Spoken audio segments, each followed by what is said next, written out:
नमस्कार शेतकरी बंधूंनो,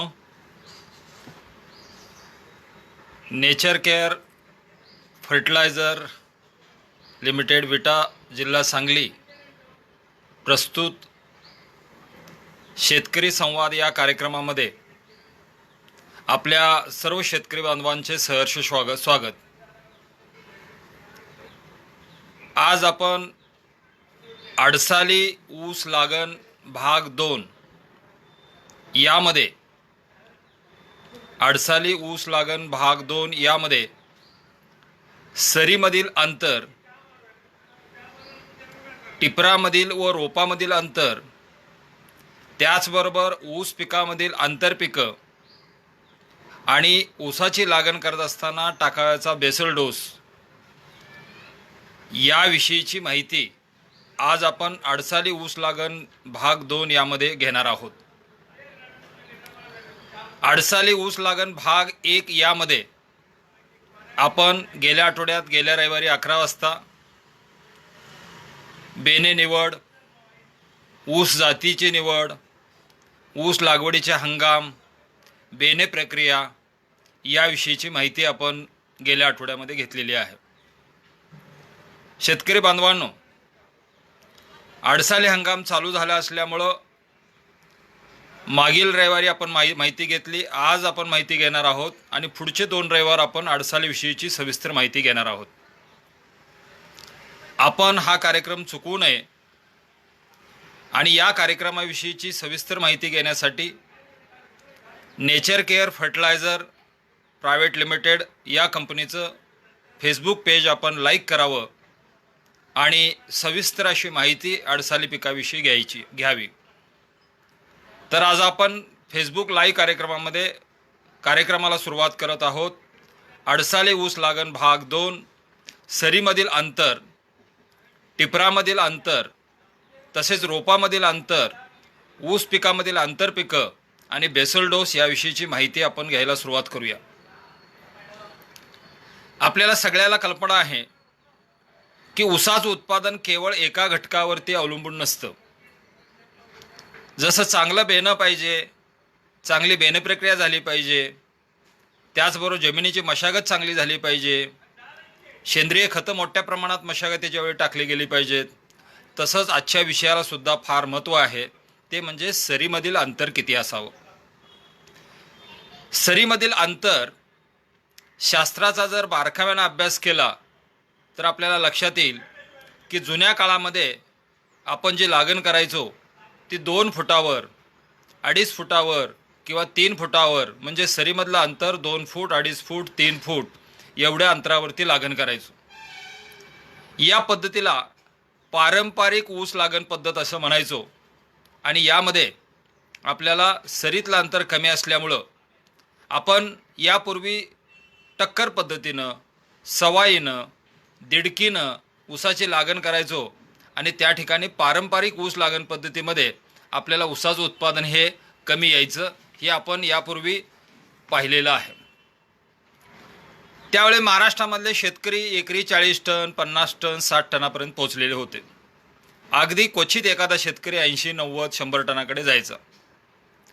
परंतु संशोधना भरपूर झालं, यामध्ये बदल झाले, शेतकऱ्यांनी खूप मोठे प्रयोग केले आणि सरीमधलं अंतर वाढत चाललं। त्यानंतर दुसरी पद्धत आली, पारंपरिक पद्धत मागं पडली आणि दुसरी पद्धत समोर आली, ती म्हणजे पट्टा पद्धत। पट्टा पद्धत म्हणजे काय? हलकी जमीन असेल तर 2.5 फूट अंतरावर सगळ्या शेतामध्ये सऱ्या सोडायच्या, 2 सऱ्यामध्ये लागण करायची आणि तिसरी सरी रिकामी सोडायची, म्हणजे 2.5 फुटाची जोडवळ तयार होते आणि 5 फुटाचा पट्टा तयार होतो। त्यानंतर काळी जमीन असेल तर सगळ्या शेतामध्ये 3 फूट अंतरावर सऱ्या सोडायच्या, 2 सऱ्यामध्ये लागण करायची आणि तिसरी सरी रिकामी सोडायची। 2 लावा 1 सोडा, 2 लावा 1 सोडा याला म्हणतात पट्टा पद्धत किंवा जोडवळ पट्टा पद्धत। आता ही पट्टा पद्धत फायद्याची कशी होती आणि तोट्याची कशी होती याची थोडक्यात माहिती मी तुम्हाला सांगणार आहे। जोडवळ पट्टा पद्धतीमध्ये जर आपण ठिबक सिंचन करायचं जर ठरवलं, ज्या शेतकऱ्यांची आर्थिक परिस्थिती चांगली नाही, खर्च जादा करू शकत नाहीत, अशा शेतकऱ्यांसाठी ठिबक करण्यासाठी ही पद्धत फार चांगली आहे। म्हणजे दोन जोडवळीच्या मध्ये, उदाहरणार्थ 2.5x5 ची पट्टा पद्धत आहे. दोन जोडवळीच्या मध्ये आपण एक जर लॅटरल टाकली तर दोन लॅटरलमधलं अंतर 7.5 फूट राहतं आणि लॅटरलच्या खर्चामध्ये आपल्याला बचत करता येते. दुसरी पद्धत म्हणजे 3x6 ची जोडवळ पट्टा पद्धत. ज्या दोन सऱ्यामध्ये लागण केलेली आहे त्याच्यामध्ये भोंड्यावरती एक जर लॅटरल आपण टाकली तर दोन लॅटरलमधलं अंतर 9 फूट राहतं आणि लॅटरलच्या खर्चामध्ये 50% पर्यंत आपल्याला बचत करता येते. म्हणजे शेतकरी बांधवांनो, पट्टा पद्धत ठिबक सिंचनाच्या दृष्टिकोनातून अतिशय चांगली आहे. पाटानं पाणी देणाऱ्या शेतकऱ्यांसाठी आणि ज्यांच्याकडे पाणी कमी आहे अशा शेतकऱ्यांसाठी सुद्धा पट्टा पद्धत चांगली आहे. कसं पहा, दोन सऱ्या लागण केल्यात, तिसरी रिकामी सोडली, दोन सऱ्या लागण केल्यात, तिसरी रिकामी सोडली, म्हणजे 100% रानापैकी आपण 66% रानावरती ऊसाची लागण केलेली आहे आणि 4 महिन्यापर्यंत 66% रानाला दोन सऱ्याला पाणी देतोय, तिसरी रिकामी सोडतोय, म्हणजे 33% रान रिकामं सोडतोय, 66% क्षेत्राला पाणी देतोय. 4 महिन्यानंतर ऊसाची भरणी आपण करतो आणि भरणी झाल्यानंतर सरीच्या जागी वरंबा करतो आणि वरंब्याच्या जागी सरी करतो. म्हणजे ज्या ठिकाणी सरी होते तिथं भोंडा झाला आणि त्या दोन सऱ्याच्या मध्ये वरंबा होता त्याची सरी झाली. त्या एका सरीला पाणी देऊन म्हणजे 33% रानाला पाणी देऊन आपण ऊस तुटेपर्यंत ऊस जगवू शकतो. म्हणून ज्यांच्याकडे पाणी कमी आहे त्यांच्यासाठी पाठ पाण्याची पद्धत सुद्धा चांगली आहे. म्हणजे यामध्ये जवळजवळ 30 ते 35% पाण्यामध्ये बचत करू शकतो. पाण्याची बचत करण्याच्या दृष्टिकोनातून, ठिबक सिंचनाचा खर्च कमी करण्याच्या दृष्टिकोनातून पट्टा पद्धत, जोडवळ पट्टा पद्धत ही चांगली. शेतकरी बांधवांनो, आंतरपिकं घेण्यासाठी सगळ्यात चांगली पद्धत म्हणजे दोन सऱ्यामध्ये ऊस आहे आणि तिसरी सरी रिकामी आहे, 5 किंवा 6 फुटाचा पट्टा आहे. या पट्ट्यामध्ये आपल्याला आंतरपिकं घेता येतात आणि ऊसाच्या उत्पन्नावर काहीही परिणाम न करता आपल्याला एकरी 20 ते 25 हजार रुपये, 30 हजार रुपये सहज कमवता येतात. त्यासाठी ही पद्धत चांगली आहे. पण शेतकरी बांधवांनो, ही पद्धत कालांतरानं मागं पडली. याला शास्त्रीय कारण असं आहे की आता सध्या जे आपण 5 फुटावर, 5.5 फुटावर, 6 फुटावर किंवा काही नवीन शेतकरी 4.5 फुटावर आपण लागण करतो, या पद्धतीपेक्षा पट्टा पद्धतीमध्ये एकरी ऊसाचं उत्पादन 7 ते 10 टनानं कमी दिसून आलेलं आहे. याला कारण असं आहे की ज्या दोन सऱ्यामध्ये आपण ऊसाची लागण करतो त्यामधला आतमधला जो ऊस आहे, पट्ट्याच्या आतमधला दोन सऱ्याच्या आतमधला जो ऊस आहे तो बारीक राहतो आणि पट्ट्याच्या बाजूचा ऊस मोठा होतो. म्हणून यामध्ये रुंद सरी पद्धतीच्या तुलनेमध्ये या ठिकाणी उत्पादन कमी दिसून आलं. म्हणून पट्टा पद्धत सुद्धा मागं पडली. जशी 2.5-3 फुटाची सरी पारंपरिक पद्धत मागं पडली तशी पट्टा पद्धत पण मागं पडली. आता नवीन पद्धत आली ती म्हणजे रुंद सरी पद्धत. रुंद सरी पद्धत म्हणजे काय? पाटानं पाणी देणाऱ्या शेतकऱ्यांच्या शेतामध्ये दोन सरीतलं अंतर 4.5 फूट 5 फूट आणि खूपच हलकी जमीन असेल तर दोन सरीमधलं अंतर 4 फूट. खूपच हलकी जमीन असेल तर दोन सरीतलं अंतर 4 फूट आणि मध्यम भारी काळी जमीन असेल तर अशा ठिकाणी दोन सरीतलं अंतर 4.5 ते 5 फूट पाट पाण्याच्या शेतकऱ्यांसाठी. ठिबक सिंचन करायचं असेल तर दोन सरीतलं अंतर 5 फूट, 5.5 फूट, 6 फूट, काही अभ्यासू शेतकरी 7 फुटापर्यंत सुद्धा पोहोचलेले आहेत. तर शेतकरी बांधवांनो, ठिबकचा खर्च कमी करण्याच्या दृष्टिकोनातून ठिबकमध्ये दोन सरीतलं अंतर कमीत कमी 5 फूट असलं पाहिजे. त्याच्या पुढे जाऊन 5.5-6 फुटापर्यंत गेलं पाहिजे, 7 फुटापर्यंत गेलं पाहिजे. मला या ठिकाणी उदाहरण जाणीवपूर्वक सांगायचं आहे. 4.5 फूट अंतराचे 2 शेतकऱ्यांची नावं मला सांगायचे. सांगली जिल्ह्यामध्ये वाळवा तालुक्यामध्ये दुधारी या गावामध्ये अमोल लकेसर नावाचे शेतकरी आहेत. गेली 7 ते 8 वर्ष झालं सरीमधलं अंतर 4.5 फूट आणि एक डोळा पद्धतीची लागण 1.5 ते 2.25 फूट अंतरावर या पद्धतीने लागण करतात आणि सर्व क्षेत्राचं 8 ते 10 एकर ऊस असतो. या सर्व क्षेत्राचा ॲव्हरेज एकरी 100 टनाच्या पुढे आहे. आमचे सुरेश कबाडे, गावाचं नाव कारंदवाडी, तालुका वाळवा, जिल्हा सांगली, 12 वर्षामध्ये पहिली 9 वर्षे सरीतलं अंतर 4.5 फूट आणि एक डोळा पद्धतीची लागण 2 फुटावर.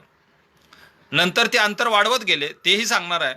पण 9 वर्ष सातत्याने शेतकरी बांधवांनो, ही 2 उदाहरणं भरपूर आहेत. आता मी 5 फूट, 6 फूट, 7 फुटाची यामधली काही उदाहरणं सांगणार आहे. आमचे आनंदराव पाटील नावाचे शेतकरी आहेत. वाळवा तालुक्यामध्ये तांदुळवाडी नावाचं गाव आहे. सरीमधलं अंतर 5 फूट, 4 महिन्यापर्यंत सिंगल लॅटरल, 4 महिन्यानंतर भरणी झाल्यावर डबल लॅटरल, कोश 80-32 ऊसाची लागण करून एकरी 150 टनापर्यंत उत्पादन काढलेलं आहे. आणि 265 या जातीमध्ये 142 टन ऊसाचं उत्पादन काढलेलं आहे. आमचे सुरेश कबाडे नावाच्या शेतकऱ्यांनी कारंदवाडी 6 फूट सरीमधलं अंतर आणि 2 डोळ्यातलं अंतर 2 ते 2.5 फूट अंतर ठेवून सातत्यानं 112 टन 115 टनापर्यंत उत्पादन काढलेलं आहे. खोडव्यामध्ये 120 टनापर्यंत पोहोचलेले आहे. आणि 7 फुटाचं एक उदाहरण मला सांगायचं आहे. सोलापूर जिल्ह्यामध्ये मोहोळ तालुक्यामध्ये पेनूर नावाचं एक गाव आहे. पेनूर नावाचं एक गाव आहे पंढरपूरच्या पूर्वेला. या ठिकाणी या शेतकऱ्यांनी 65 एकर ऊस लावला, सरीमधलं अंतर 7 फूट ठेवून. अर्थात हलक्या ते मध्यम स्वरूपाची जमीन असताना सुद्धा 7 फूट अंतर ठेवलं, 65 एकर ऊस लावला, 45 एकर 8632, 20 एकर 265 आणि 65 एकरामधलं पैकी 20 एकराचा सरासरी ॲव्हरेज निघाला 122 टन आणि 65 एकराची सरासरी निघाली 96 टन एकरी. म्हणजे शेतकरी बांधवांनो, मला या ठिकाणी नक्की सांगावं असं वाटतं की सरीतलं अंतर कमीत कमी 4.5 फूट असलं पाहिजे. पुढं जाऊन आपण 5 फूट ठेवलं पाहिजे, 5.5 फूट ठेवलं पाहिजे, 6 फूट ठेवलं पाहिजे. आणि आपला अभ्यास परिपूर्ण झालेला असेल तर 2 सरीमधलं अंतर 7 फूट ठेवायला सुद्धा हरकत नाही. आता सरीमधलं अंतर वाढवल्यामुळं काय फायदा होतो? शेतकरी बांधवांनो, सरीमधलं अंतर वाढवल्यामुळं सगळ्यात महत्त्वाचा काय फायदा होतो तर ऊसाला भरपूर सूर्यप्रकाश मिळतो, चांगली हवा मिळते. साध्या सोप्या भाषेत सांगायचं म्हणलं तर ऊसाच्या पानाची लांबी जेवढी जास्त, रुंदी जेवढी जास्त, जेवढं पान हिरवं गर्द तेवढं साखर तयार करण्याची क्रिया पानामध्ये जास्त तयार होते, प्रकाश संश्लेषण क्रिया चांगली होते आणि कांडीमध्ये साखर साठवली जाते. ऊसाची जाडी आणि पेरातलं अंतर वाढवलं जातं. म्हणून भरपूर सूर्यप्रकाश, ऊसाची जाडी आणि पेरातलं अंतर जास्त, यासाठी सरीतलं अंतर जास्त पाहिजे. शेतकरी बांधवांनो, सरीतलं अंतर जास्त वाढवल्यामुळं काय फायदा होतो माहीत आहे? अलीकडच्या काळामध्ये मजूर मिळत नाहीत, बैल आता नामशेष झाली. मग अशा ठिकाणी आपल्याला 13 SP VST शक्ती मित्सुबिशी पॉवर टिलरचा वापर करून आपल्याला मध्यम भरणी, मोठी भरणी करता येते. 18 SPचा मित्सुबिशी ट्रॅक्टर असेल, 21 SP आणि 24 SP कुबोटा ट्रॅक्टर असेल, या छोट्या छोट्या 2 चाकी किंवा 4 चाकी, 2 चाकी पॉवर टिलर किंवा 4 चाकी छोट्या ट्रॅक्टरच्या साहाय्यानं ऊसामध्ये आपल्याला चांगल्या पद्धतीची मशागत करता येते. म्हणून यांत्रिकीकरणाची शेती करण्यासाठी सरीतलं अंतर हे जास्त पाहिजे. शेतकरी बांधवांनो, मी मध्य प्रदेशमध्ये बऱ्याच कारखान्यावरती जातो. त्या ठिकाणी ऊस तोडणीसाठी मजूर मिळत नाहीत. एका कारखान्यावर 15-18 पर्यंत ऊस तोडणी यंत्र असतात. त्याला आपण शुगर कॅन हार्वेस्टर म्हणतो, ऊस तोडणी यंत्र म्हणतो. या यंत्राच्या साहाय्यानं ऊस तोडायचे दिवस आलेले आहेत आणि यासाठी सरीमधलं अंतर जास्त पाहिजे. सरीतलं अंतर जर कमी असेल तर यंत्राच्या साहाय्यानं ऊस तोडणं थोडंसं अवघड जातं.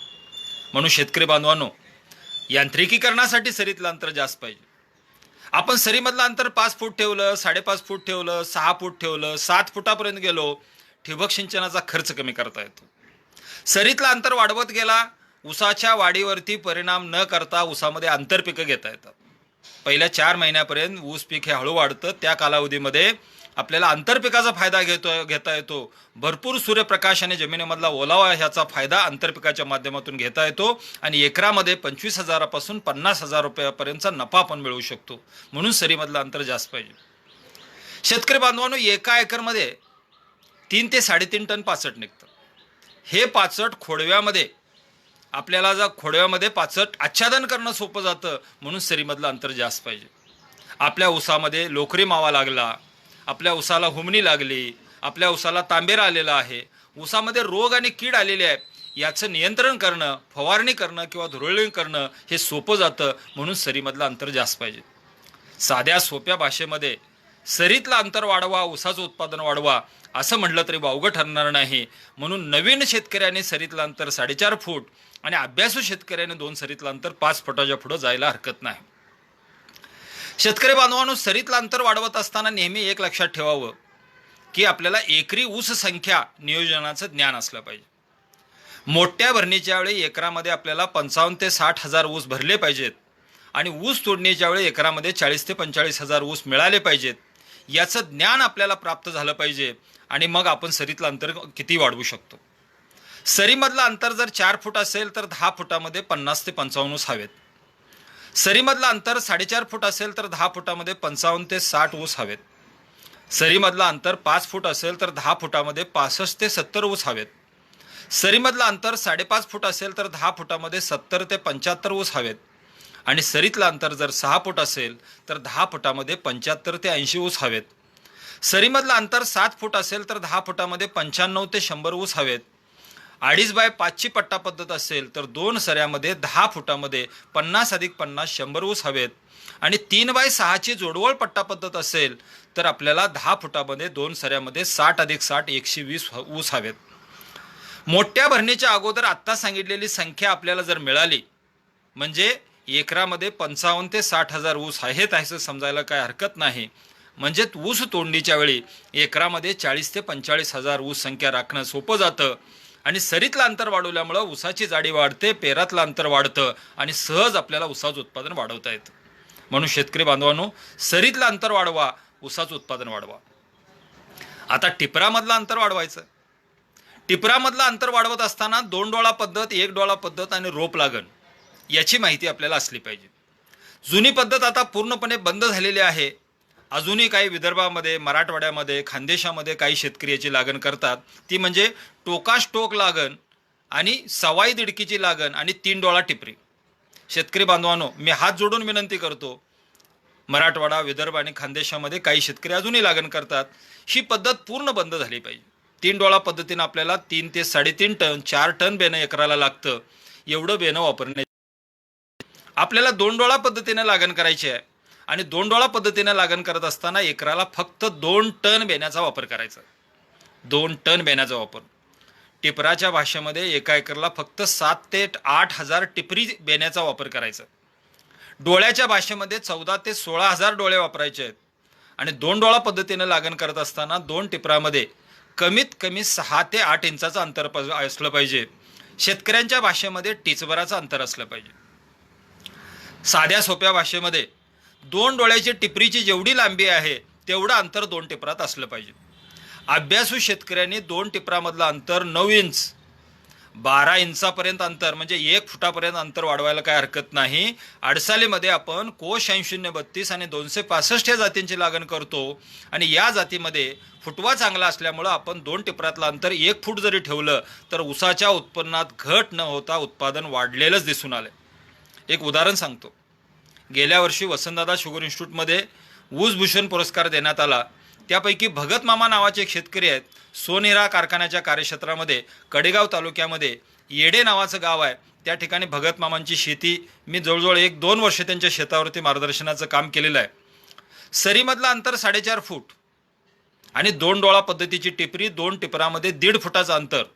ऊसाची जो जात कोश 8032 अडसाली लागण.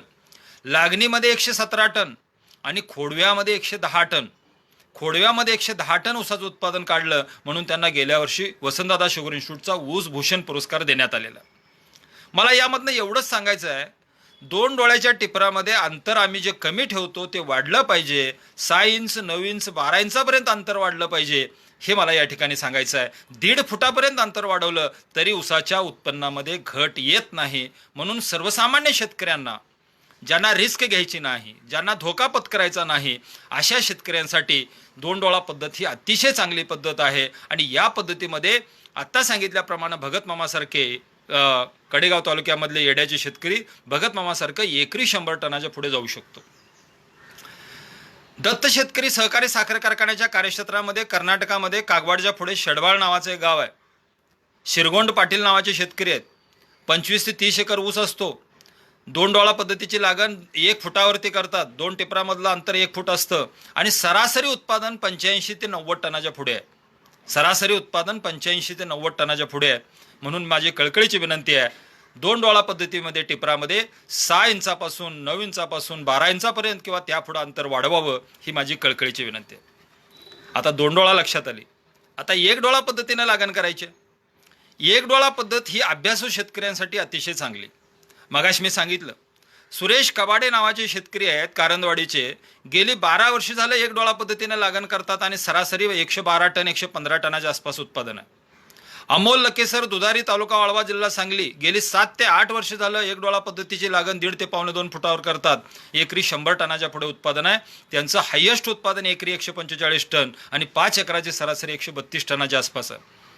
मला सांगायचं एवढंच आहे की 1 डोळा पद्धतीमध्ये जर आपण बारकाव्यानं लक्ष देऊन जर शेती केली निघतं, या पद्धतीमध्ये सुद्धा एकरी 100 टनाच्या पुढे उत्पादन निघतं. एक डोळा पद्धतीमध्ये फक्त 1 टन बियाणं लागतं. डोळ्याच्या भाषेमध्ये एका एकरला 6 ते 6,500 डोळे लागतात. 1 टन बियाणं 6 ते 6,500 डोळे लागतात. कमीत कमी 5,000 डोळ्यामध्ये सुद्धा ऊसाची लागण होऊ शकते. फक्त एक डोळा पद्धतीमध्ये काळजी काय घ्यायची आहे शेतकरी मित्रांनो, डोळ्याच्या वरती 2 बोटं आणि डोळ्याच्या खाली 4 ते 5 बोटं या पद्धतीने टिपरी तोडताना टिपरी तोडायचे. कारण ज्यावेळी टिपरं आपण जमिनीमध्ये गाडतो त्यावेळी डोळा उगवण्यासाठी त्याला अन्न जे मिळतं ते डोळ्याच्या खालच्या भागातून मिळत असतं. म्हणून डोळ्याच्या खाली 2/3 आणि डोळ्याच्या वरती 1/3, डोळ्याच्या वरती 25%, डोळ्याच्या खाली 75% या पद्धतीनं टिपरं तोडायचं काम करायचं. शेतकरी बांधवांनो, एक डोळा पद्धतीची लागण करत असताना टिपरं सरीमध्ये ठेवल्यानंतर डोळा वरती झाला पाहिजे किंवा बाजूला असला पाहिजे आणि टिपरावर 3 डोळं माती पडली पाहिजे, या पद्धतीनं लागण झाली पाहिजे. कधी कधी एक डोळा पद्धतीमध्ये नांग्या किंवा तुटाळं पडण्याची शक्यता असते. म्हणून आपल्याला रोपं तयार ठेवायचे आहेत. 1 महिन्याचा ऊस होण्याच्या आत आपल्याला रोपाच्या साहाय्यानं नांग्या किंवा तुटाळ भरण्याचं काम आपल्याला एक डोळा पद्धतीमध्ये करायचं आहे. जे शेतकरी नांग्या किंवा तुटाळ भरू शकत नाहीत अशा शेतकऱ्यांनी एक डोळा पद्धत अजिबात करू नये. आडसाली आणि पूर हंगामासाठी एक डोळा पद्धत चांगली आहे. 2 डोळा पद्धत तिन्ही हंगामासाठी चांगली आहे. आडसालीला चालते, पूर हंगामाला चालते, सुरूला चालते. या तिन्ही हंगामासाठी 2 डोळा पद्धत आणि आडसाली आणि पूर हंगामासाठी एक डोळा पद्धत ही चांगली आहे. म्हणून एक डोळा पद्धत काळजीपूर्वक लावा. नांग्या किंवा तुटाळ भरण्याचं काम 1 महिन्याच्या आत करा. एक डोळा पद्धतीमध्ये 15 ते 20 दिवसात सगळी उगवण पूर्ण होते. एक डोळा पद्धतीमध्ये तुम्हाला अपेक्षित फुटवे कधी कधी मिळत नाहीत. म्हणून 60 ते 65 दिवसाचा ऊस झाल्यानंतर जेटाकोंब मोडण्याचं काम आपण करावं. 60 ते 65 दिवसाचा ऊस झाल्यानंतर जेटाकोंब मोडण्याचं काम आपण करावं. त्यामुळे अपेक्षित ऊसांची संख्या मिळू शकते. आणि एक डोळा पद्धतीमध्ये एका बेटामध्ये कमीत कमी 7 ते 8 ऊसापासून 11 ते 12 ऊस आपण निर्माण करू शकतो आणि अपेक्षित ऊसांची संख्या गाठता येते. फक्त शेतकरी बांधवांनो, एक डोळा पद्धतीमध्ये एकच धोका आहे. आता गेल्या 10 दिवसापूर्वी एक चक्रीवादळ आलं. अशा पद्धतीचं चक्रीवादळ जर आलं तर एक डोळा पद्धतीमध्ये वरती ऊसाचा डोलार हा जास्त असतो. त्या ठिकाणी बेट उन्मळून पडण्याची शक्यता असते. मुळासह बेट उचकुटून पडलं तर त्या ठिकाणी नुकसान होण्याची शक्यता असते. ही गोष्ट 2 डोळा पद्धतीमध्ये दिसून येत नाही. 2 डोळा पद्धतीमध्ये दोन्ही डोळ्याच्या खाली मुळांचं जाळं हे मोठं असतं आणि त्यामध्ये ऊस जरी लोळला तर त्या ठिकाणी उचकुटून पडत नाही. म्हणून ज्या ठिकाणी चक्रीवादळ येतं अशा ठिकाणी 2 डोळा पद्धत आणि ज्या ठिकाणी चक्रीवादळाचा परिणाम जास्त दिसून येतो अशा ठिकाणी एक डोळा पद्धत नको असं म्हणलं तरी वावगं ठरणार नाही. त्या ठिकाणी नुकसान जास्त झालेलं दिसून येतं. तर हे सगळे बारकावे आपल्याला माहीत असले पाहिजेत. म्हणून 2 डोळा पद्धत आणि एक डोळा पद्धतीविषयीची माहिती आपण सविस्तर घेतली. आता शेतकरी बांधवांनो, आपल्याला रोपाच्या लागणीची माहिती घ्यायची. याच्या अगोदर आपल्याला याच फेसबुक व्याख्यानाच्या माध्यमातून रोपं कशी तयार करायची आपण शिकलेलो आहोत. 22 ते 25 दिवसाचं रोप असलं पाहिजे. 3 पानावरचं रोप असलं पाहिजे. आणि हे शेतामध्ये लागण करत असताना 2 रोपामधलं अंतर कमीत कमी 1.5 फूट, जास्तीत जास्त 1.25 ते 2 फूट अंतरावर रोपाची लागण करायची आहे. एका एकरला 6 ते 6,500 रोपं लागतात. आपल्याला ही रोप लागण करत असताना सरीमध्ये पहिल्यांदा बेसल डोस टाकून घ्यायचा आहे. बळीराम नांगर मारायचा आहे. हलकं पाणी सरीमध्ये सोडायचं आहे आणि वापसा आल्यानंतर वापशावरती 1.5-2 फुटावर 2 फुटावर हलकासा 4 बोटं 5 बोटं खोलीचा खड्डा काढून त्या खड्ड्यामध्ये रोप लावायचा आहे. चारी बाजूनं माती दाबून घ्यायची आहे. हवा राहणार नाही त्यामध्ये अशी काळजी घ्यायची आहे. आणि रोपं कात्रीनं रोपाची जी पानं आहेत जिथून पान बाहेर पडतं त्याच्यावरती 2 बोटं अंतरावरती कात्रीनं पानं कट करायची आहेत. म्हणजे मधला कोंब लवकर बाहेर पडतो. थोडक्यात रोपाची लागण करत असताना ऊन पडलेलं असेल, उष्णता जास्त जर असेल तर 4 नंतर लागण करावी. पाठीमागं लगेच पाणी चालू करावं. संध्याकाळचा गारवा त्याला मिळतो आणि 100% आपल्याला रोप जगतं. समजा हे जमलं नाही तर सगळ्या शेताला पाणी चालू ठेवा आणि चालू पाण्यामध्ये सुद्धा आपण रोप लागण करू शकतो. पाण्यात लागण केलेला रोप हे फेल जात नाही. शेतकरी बांधवांनो, रोप हे फायद्याचं का? 100% उगवणीचा उद्देश साध्य होतो. फार कमी रोपं मरतात, 5% पेक्षा कमी. म्हणून 100% उगवणीचा उद्देश साध्य होतो. एकसारखी हवा, एकसारखं सूर्यप्रकाश, खताचं पाण्याचं नियोजन करणं सोपं जातं. एकसारखा ऊस वाढतो, एकसारखा फुटवा वाढतो आणि आपल्याला 10 ते 15% उत्पादनात वाढ करणं शक्य आहे. म्हणून आपण रोप लागण पद्धतीने लागण करावी आणि आत्ता सांगितल्याप्रमाणे अंतर ठेवावं, 1.5 पावणे 2 फुटापर्यंत अंतर ठेवावं. एकराला 6 ते 6,500 रोपं वापरावीत आणि शेतकरी बांधवांनो रोप लागण पद्धतीचा फायदा घ्यावा. शेतकरी बांधवांनो, 2 डोळा पद्धत सर्वसामान्य शेतकऱ्यांसाठी चांगली, 1 डोळा पद्धत अभ्यासू शेतकऱ्यांसाठी चांगली आणि नवीन हायटेक तंत्रज्ञान म्हणून वापरायचं असेल तर रोप लागण ही पद्धत चांगली. आता सरीमधलं अंतर लक्षात आलं, टिपरामधलं अंतर लक्षात आलं. शेतकरी बांधवांनो, आता आंतरपिकं कोणती घ्यायची याचं सुद्धा आपल्याला ज्ञान असलं पाहिजे. अडसाले हंगामामध्ये आपल्याला भुईमूग घेता येतो, अडसाले हंगामामध्ये आपल्याला सोयाबीन घेता येतं, मूग घेता येतं, चवळी घेता येते, कांदा घेता येतो, कोथिंबीर मेथी घेता येते. ही आंतरपिकं आपण सहज घेऊ शकतो. आणि ऊस लागण केल्यानंतर 1.5 ते 2 महिन्याने आपल्याला आंतरपीक घ्यायचं असेल तर ताग आणि धेंच्या सुद्धा घेता येतो. काळी जमीन असेल तर धेंच्या घ्या, हलकी जमीन असेल तर ताग घ्या. एकरी 12 ते 13 किलो बियाण्याचा वापर करा, त्याच्या जोडीला अर्धी गोणी DAP किंवा 2 गोणी सुपर फॉस्फेट टाका आणि आपल्याला 1.5 ते 2 महिन्यामध्ये मधल्या रिकाम्या जागेमध्ये आंतरपीक म्हणून ताग धेंच्या घेता येतो. सोयाबीन भुईमूग घेणाऱ्या शेतकऱ्यांनी 2 ओळी टोकन करायचे वरंब्यावरती आणि सरीमधलं अंतर जास्त असेल तरच आपण आंतरपीक घ्यायचं आहे. सरीतलं अंतर कमी असेल तर आंतरपीक घेऊन चालणार नाही. आंतरपिकाला खतं वेगळी, ऊसाला खतं वेगळी. आंतरपिकाला पाण्याचं नियोजन वेगळं, ऊसाला पाण्याचं नियोजन वेगळं. आणि यासाठी आता आंतरपिकं आपण जे घेतोय त्यामध्ये तण नियंत्रण करत असताना बाजारामध्ये दोन्हीला चालणारी तणनाशकं याचा सुद्धा अभ्यास असला पाहिजे. समजा आपण ऊसामध्ये भुईमूग घेतलेला आहे, तर भुईमूग घेतल्या म्हणजे ऊसाची लागण पण केली आणि भोंड्यावरती आपण भुईमूग टोकलेला आहे. लगेच दुसऱ्या दिवशी 400 लिटर पाण्यामध्ये 300 मिली ते 400 मिली ऑक्झी फ्लोरोफेन घटक असणारं गोल नावाचं तणनाशक आपण वापरू शकतो. गोल नावाचं तणनाशक मग भुईमुगाला चालतं, सोयाबीनला चालतं. पण टोकन केल्या पाणी दिलेल्या दुसऱ्या दिवशी तिसऱ्या दिवशी सुद्धा हे तणनाशक चालणार नाही. म्हणजे आंतरपीक उगवून आल्यानंतर किंवा ऊस उगवून आल्यानंतर हे तणनाशक चालत नाही.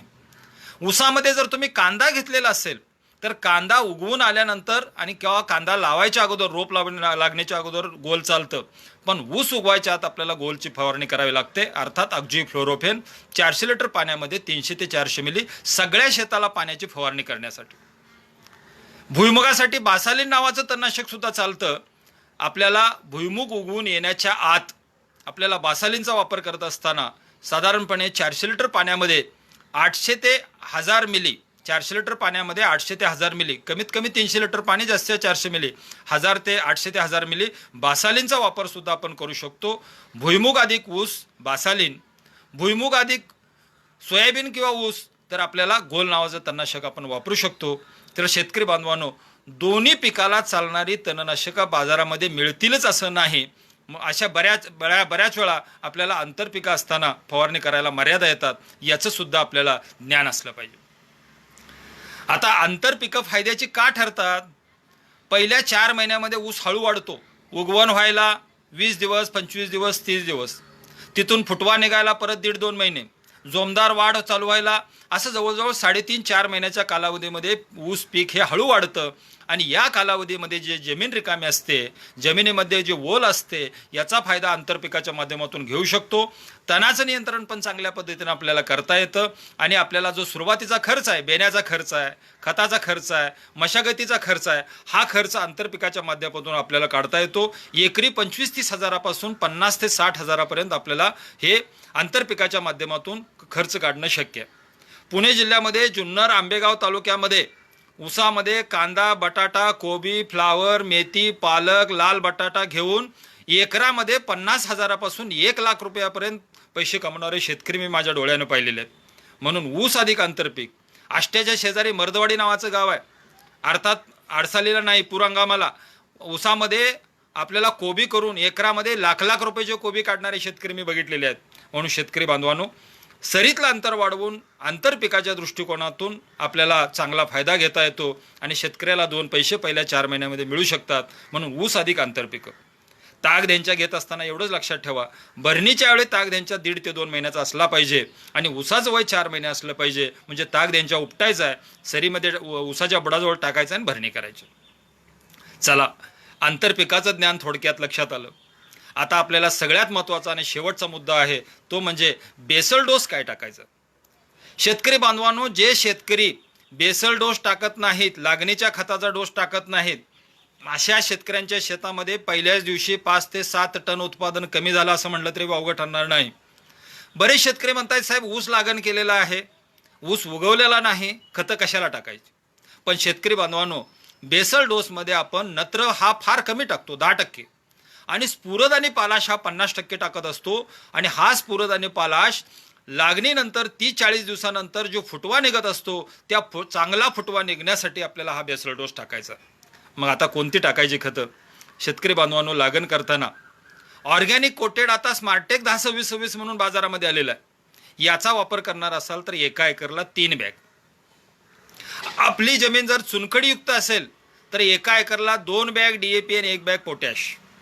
आपली जमीन हलकी असेल, माळरानाची जमीन असेल, माती कमी असेल, मुरमाड जमीन असेल तर एका एकरला 1 bag urea, 5 bag super phosphate आणि 1 बॅग पोटॅश. शेतकरी बांधवांनो, आपल्या जमिनीचा सामू वाढलेला असेल, pH वाढलेला असेल, अशा जमिनीमध्ये एकरी 2 बॅग 24-24-0, 1 बॅग DAP आणि 1 बॅग पोटॅश. तर या पद्धतीने NPKचा डोस तयार केला. आता शेतकरी बांधवांनो, दुय्यम अन्नद्रव्यामध्ये आपल्याला गंधक लागतं आणि मॅग्नेशियम लागतं. आपल्याला 10 किलो गंधक टाकायचं आणि 10 किलो मॅग्नेशियम सल्फेट टाकायचं. नेचर केअर फर्टिलायझर कंपनीकडे सारथी नावाचे खत आहे, 40 किलोची एक बॅग आहे. त्यामध्ये गंधक आहे, कॅल्शियम आहे, मॅग्नेशियम आहे आणि 40% सिलिकॉनसुद्धा आहे. म्हणून सारथीची 40 किलोची एक बॅग जरूर टाका, कॅल्शियम, मॅग्नेशियम, सल्फर आणि सिलिकॉनसाठी. सारथी 40 किलो. आपल्याला सूक्ष्म अन्नद्रव्य टाकायचे 10 किलो. नेचर केअर फर्टिलायझर कंपनीकडे ऑर्मिकेम नावाचं सूक्ष्म अन्नद्रव्य आहे, 10 किलो आपल्याला लागणीला टाकायचं. बघा, सारथीची एक बॅग 40 किलो, ऑर्मिकेम 10 किलो एक बॅग. आता याच्या जोडीला टाकायचं आहेत आपल्याला 5 बॅग, 5 पोती. 40 किलोची एक बॅग असते, 40 किलोचं एक पोतं असतं. 5 बॅग टाकायचं आहे ग्रीन हार्वेस्ट. आपल्याला सगळ्यांना माहीत आहे ग्रीन हार्वेस्ट हे सेंद्रिय खत आहे. वेगवेगळ्या पेंडीची भुकटी आहे. यामध्ये निंबोळी पेंडीची भुकटी आहे, निंबोळी पेंड आहे, करंज पेंड आहे, एरंडीची पेंड आहे, महुवाची पेंड आहे, कुसुमकल्लीची पेंड आहे, हळदीची पावडर आहे, तंबाखूची धस आहे, वेगवेगळे ऑर्गॅनिक रॉक फॉस्फेट्स आहेत. त्यामध्ये 5 प्रकारचे जीवाणू मिसळलेले आहेत. ॲझोटोबॅक्टर आहे, फॉस्फरस सोल्युबलायझिंग बॅक्टेरिया आहे, पोटॅश मोबिलायझिंग बॅक्टेरिया आहे, ट्रायकोडर्मा व्हायरिडी आहे. असे 5 प्रकारचे जीवाणू, 5 प्रकारचे खनिज आणि 10 प्रकारचे पेंडी असणारं ग्रीन हार्वेस्ट आपल्याला लागणीला 5 बॅग वापरायचे आहेत. ग्रीन हार्वेस्टचा कन्सेप्ट लक्षात घ्या. ही वेगवेगळ्या पेंडींची भुकटी आहे आणि ही भुकटी जमिनीमध्ये टाकल्यानंतर कुजण्याची क्रिया ही जमिनीमध्ये होत असते आणि जास्त काळ हे खत पिकाला लागू होतं. म्हणून शेतकरी बांधवांनो, माझी कळकळीची विनंती आहे, लागणीला कमीत कमी 5 बॅग ग्रीन हार्वेस्टचा वापर आपण करावा. 2 बॅगा सिलिकॉनच्या वापरायच्या आहेत, क्रॉप सिलिका म्हणून आहे.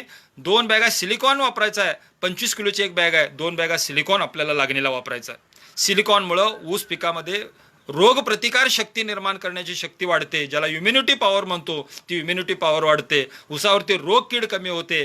टाकलेले अन्नद्रव्य चांगल्या प्रमाणात पिकाला उपलब्ध करून देण्याचं कार्य केलं जातं. म्हणून 25-25 किलोच्या अशा 2 बॅगा सिलिकॉन वापरायचं. हे वापरत असताना आपल्या शेतामध्ये आता जून, जुलै, ऑगस्ट चालू झालेला आहे.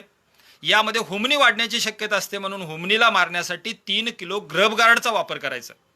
2 बॅग ग्रीन हार्वेस्टमध्ये 3 किलो ग्रब गार्ड मिसळून 2 दिवस मुरत ठेवायचा आहे आणि खताचा डोस देत असताना 3 किलो ग्रब गार्ड वापरायचं.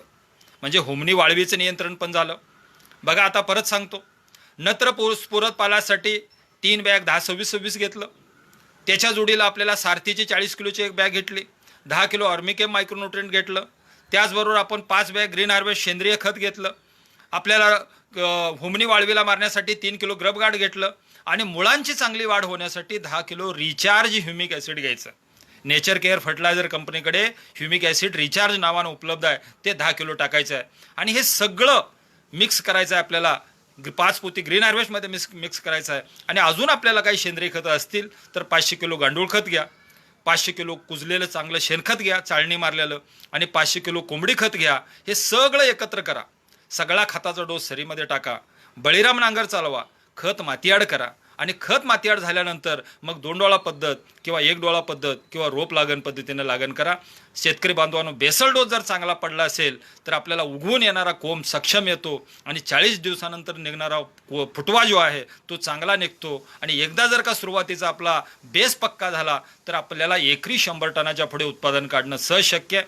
म्हणून माझी कळकळीची विनंती आहे, आजचा विषय जो होता सरीमधलं अंतर, टिपऱ्यामधलं अंतर, आंतरपिकं आणि बेसल डोस, हा विषय मन लावून आपण समजून घ्यावा.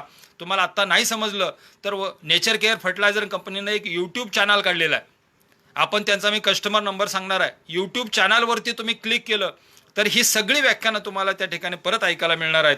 आता नेचर केअर फर्टिलायझर कंपनीचा तुम्हाला कस्टमर केअर नंबर सांगणार आहे, तो आपण लिहून घ्यावा. नेचर केअर फर्टिलायझर कंपनीचा कस्टमर केअर नंबर आहे 9881584160. 9881584160. 98 81 58 41 60 या नंबरवरती आपण SMS करावा किंवा व्हॉट्सॲपद्वारे आपण माहिती मागवावी. आपल्याला जे काही शंका असतील, काही प्रश्न असतील, या प्रश्नांचा उकल केला जाईल.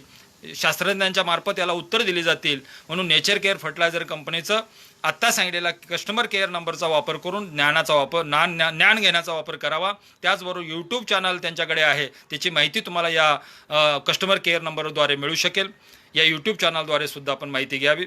या ठिकाणी मी हात जोडून विनंती करतो, आमच्या प्रत्येक शेतकरी बांधवांचं उत्पादन एकरी 100 टनाच्या पुढे आलं पाहिजे, यासाठी या तंत्रज्ञानाचा वापर करावा. मी नेचर केअर फर्टिलायझर कंपनी आदरणीय जयदेव बर्वे साहेब आणि त्यांची सर्व टीम यांना मी धन्यवाद देऊ इच्छितो. त्यांनी मला या ठिकाणी फेसबुकच्या माध्यमातून बोलण्याची संधी उपलब्ध करून दिली आणि शेतकऱ्यांशी संवाद साधता आला, म्हणून त्यांना मी धन्यवाद देतो. आपण सगळे शेतकरी आपण या ठिकाणी फेसबुक लाईव्ह कार्यक्रम पाहतात, आपल्याला सुद्धा धन्यवाद देतो. आपण सविस्तर अशी माहिती या ठिकाणी घेतली, त्याबद्दल सगळ्यांचे आभार मानतो आणि या ठिकाणी थांबतो. जय हिंद, जय महाराष्ट्र.